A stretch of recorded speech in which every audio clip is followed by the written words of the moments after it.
morning. It's Tuesday morning and I'm back from the gym. So a lot of sugar this weekend.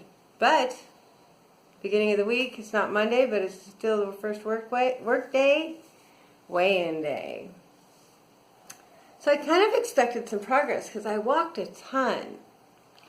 And although I did eat a lot of cheese, I did not, and there was wine and there were moderate cocktails. I didn't go overboard on anything. So I was kind of optimistic, but there was no gym.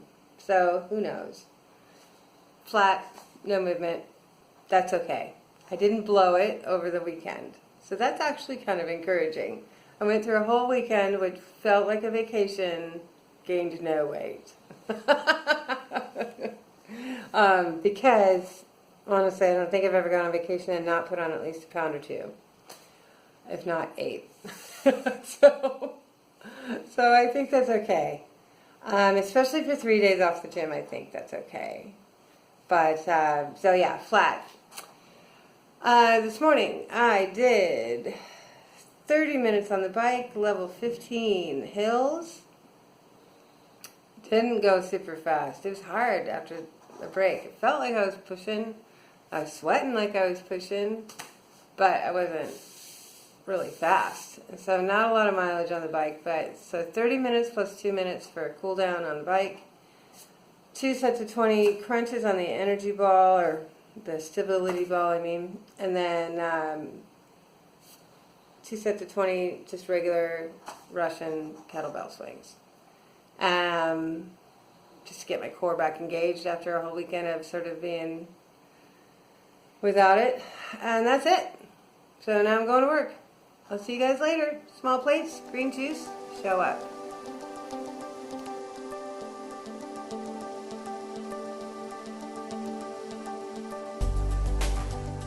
Hello. It's Tuesday after work and I'm home.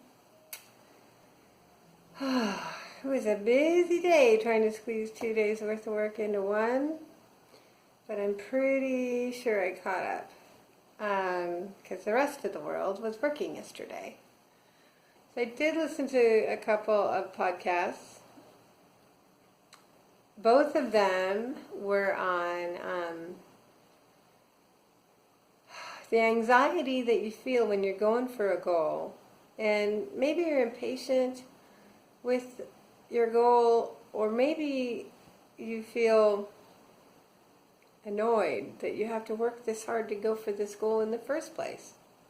Like a couple weeks ago, I had a sense that there was one day that I was really angry, and I was really, what I was angry about was I have all these emotional things I'm working through with my mental health care. And I'm angry that I have to do them at all. Like, it's just like, it has to be this hard that I have to have this much stuff. Like, it's just, it made me mad.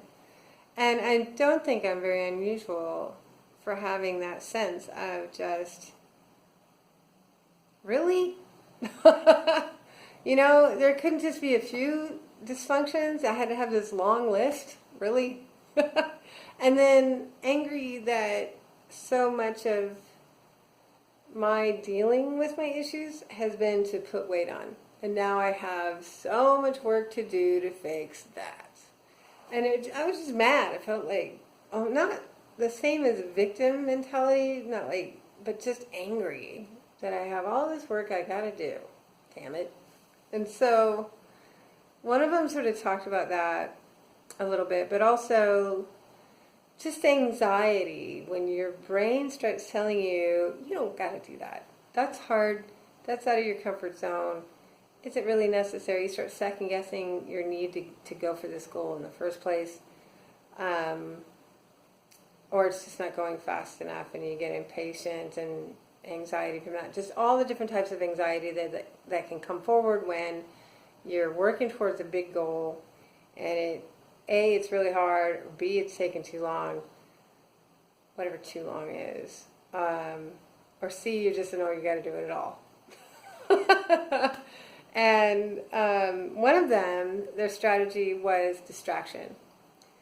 And so what small tasks can you do that can give you a small sense of accomplishment on a completely different topic that can just pull your brain off, give you a little boost, a little positive hormonal boost from a sense of accomplishment that will distract you from the anxiety or divert that anxiety into a positive energy,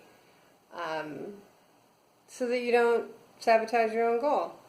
And so, for example, you're super anxious and your normal way of dealing with that anxiety is to go for a candy or have a cocktail or a glass of wine or whatever your coping mechanism might be that you don't want to do because it'll sabotage your goal. So instead of that, maybe you go wash the dishes. You do 10 jumping jacks. I have some stretchy resistance bands. You do some arm curls with the resistance band. Whatever it is. Little things that can check off a box for you that tells your brain you accomplished something, so that you can stop worrying about the thing you're not done with yet. And I thought that was interesting. I mean, it's kind of a no-brainer, but when you're in that anxiety moment, you don't think about it that way.